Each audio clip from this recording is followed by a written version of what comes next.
I'm so obsessed with this idea of thinking about your life as a television show. And what if, hear me out, what if you're currently on season one? You're just like, we're meeting the character of you literally right now. It's your pilot. Maybe the pilot starts tomorrow. Everything else that's happened in your life was all of the backstory for your character. And they actually are just getting introduced to like the stage of the world tomorrow.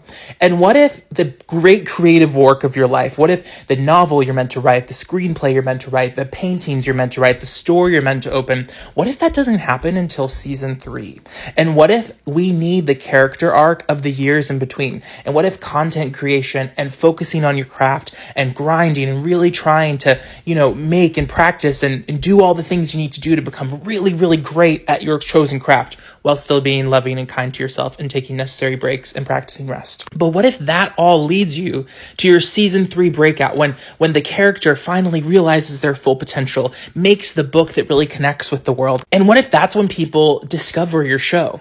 What if that's when people discover who you are and then they go back and binge all the old episodes? So you right now today, you can't not put in the work for season 1 and season 2, because when people go back to binge the episodes, there's got to be something there. You're never going to get to the season 3 of your life if you don't work on the episodes of your life right now. I think about this as a writer so often because we're inundated with messages of, writers who made it when they're 18, 19, 20, 21, 25, 30, these like impossible standards. And in actuality, the majority of successful authors who can rely on the income from their writing don't make it till their 40s, 50s, and 60s. But obviously the glorified wonderkind is like the, cultural narrative that, because we have a culture that's obsessed with youth. But my point is that you never know when you're going to have your breakout moment. You never know when the world is going to fall in love with your work. You never know when your stuff is really going to resonate with people. So you have to put in the work and be your most authentic self and show up for yourself. Really keep the promises to yourself and show up for your work and show up for what you're meant to do in the world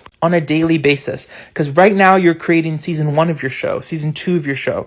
And then one day when your character, who is you, finally, has honed their skills, is ready to really take on their craft and releases that book or that movie that really takes the world by storm, that's when everybody's going to be so excited about you and want to go read every book you've ever written, every story you've ever published, every blog post you've ever made. And you have to make sure that you're putting in the time and effort to cultivate that. I heard a TikToker describe it once as, right now you're just making the stuff that they're going to binge on one day, babe. It was so interesting. I was just like, that's such a weird way to think about it. But I love that. That's such a lovely way to think about it. Like, you're putting in the work now so that when people discover you one day, they're like, yes, I love this person. Let me watch everything they've ever done.